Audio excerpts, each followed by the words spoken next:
It began like any other Tuesday in Manila, until a breaking news banner flashed. Government alarm. 38,000 Ukrainian women have relocated to the Philippines. The number was staggering, raising more questions than answers. The Philippines, long a nation of immigrants, was suddenly a destination.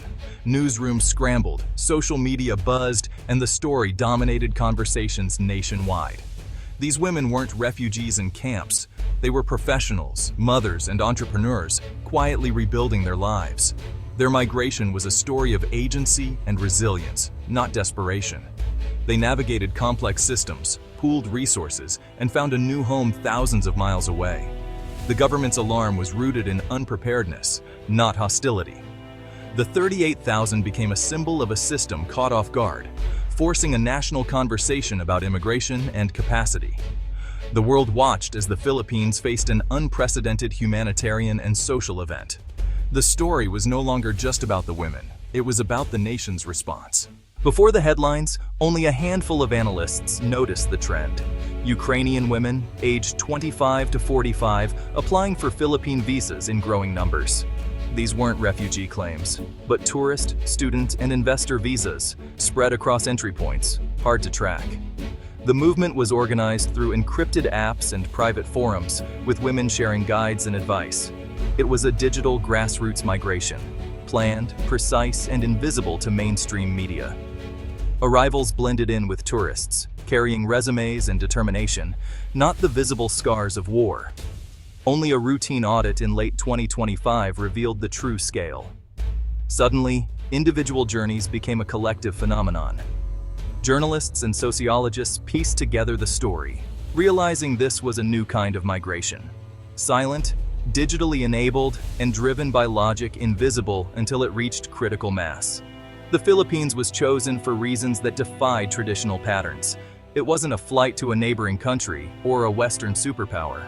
It was a calculated move to a middle-income nation, offering unique opportunities. The world was surprised and forced to rethink how modern migration works.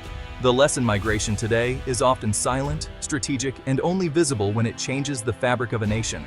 For many Ukrainian women, Europe offered safety but little hope for a future. Jobs were scarce, and life felt temporary. The Philippines emerged as a beacon, thanks to word of mouth and careful calculation. English proficiency was a major draw, making integration and employment easier. Visa options were more accessible than in the West, and the cost of living was lower. Savings stretched further, and professional skills were in demand.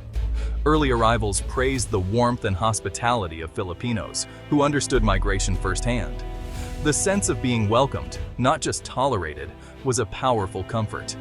The Philippines offered a rare combination language: opportunity, affordability, and acceptance.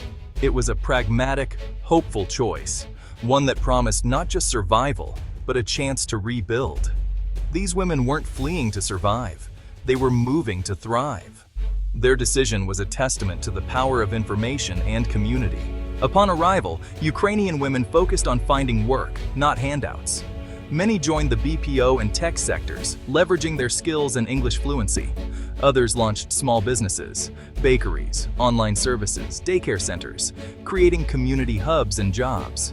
Children adapted quickly, learning English and Filipino, while mothers navigated local markets and built friendships. Community events blended Ukrainian and Filipino traditions, forging a hybrid culture.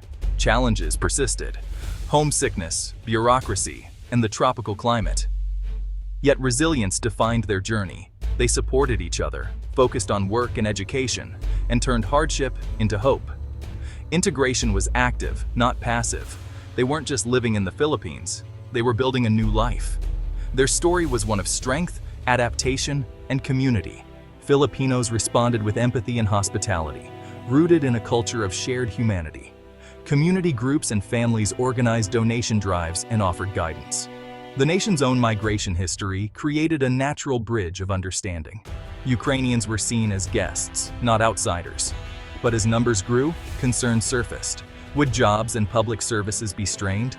These were practical questions, not xenophobic ones. The government balanced praise for compassion with assurances of managed integration. Officials highlighted the Ukrainians' economic contributions and entrepreneurship. The conversation shifted to how to help while protecting national interests. The arrival sparked a complex, ongoing national debate. Misinformation and stereotypes soon followed the headlines, threatening to sour the welcome. Rumors painted the women as burdens or questioned their motives. In response, Ukrainian women and their Filipino allies spoke out, on TV, in town halls, and online. Olena, a former architect, declared, "We are here to rebuild. I pay taxes. I employ Filipinos. We are partners."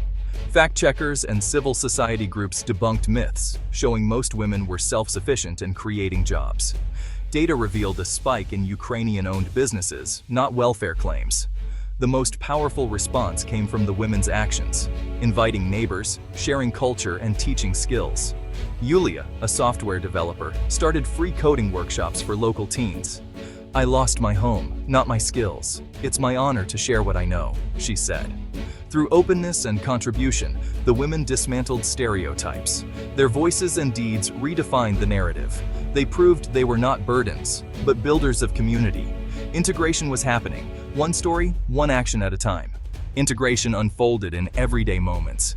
Music lessons, business partnerships, and schoolyard friendships. Katerina, a music teacher, taught both Ukrainian and Filipino children, her home echoing with songs from both cultures. Svitlana, a marketing executive, co-founded a digital agency with a Filipino partner, hiring a diverse team. Their office became a symbol of cross-cultural collaboration. In schools, Ukrainian children thrived, sharing games and lunches with Filipino classmates. Teachers noted the enrichment of classrooms and the blossoming of friendships. These stories weren't isolated. They reflected a larger pattern of successful integration. Both communities learned from each other, creating a richer social fabric. Integration wasn't about losing identity, but weaving it into something new. The result, a stronger, more vibrant tapestry of shared life. Ukraine's government watched with mixed emotions, grateful for the safe haven, but worried about brain drain. Every professional who stayed abroad was one less to help rebuild Ukraine. Kyiv and Manila began quiet talks about circular migration, hoping women would return when possible. Programs for dual language education and cultural retention were discussed. For the Philippines, the challenge was balancing compassion with domestic needs. Policies streamlined visas and protected rights, while monitoring economic impact. Lawmakers debated new migration laws for this unique situation. The issue was no longer just about Ukrainians, but about the future of Philippine immigration. The arrival of 38,000 women forced a national reckoning. The country was crafting a new, forward-looking policy, balancing heart and pragmatism. The migration of 38,000 Ukrainian women is a lesson in the new realities of our world. Digital networks, not just borders, now shape human movement. These women redefined what it means to be a refugee, proactive, skilled, and determined. Home became a hybrid of memory and new beginnings, built in Filipino barangays and coastal towns. Their resilience and hope created new identities and communities. For the Philippines, it was a moment of reflection on empathy, capacity, and national ideals. The story moved beyond statistics, focusing on dignity and the pursuit of a future. Two nations, once strangers, were united by shared humanity and hope. This is a story of loss, renewal, and the enduring power of the human spirit.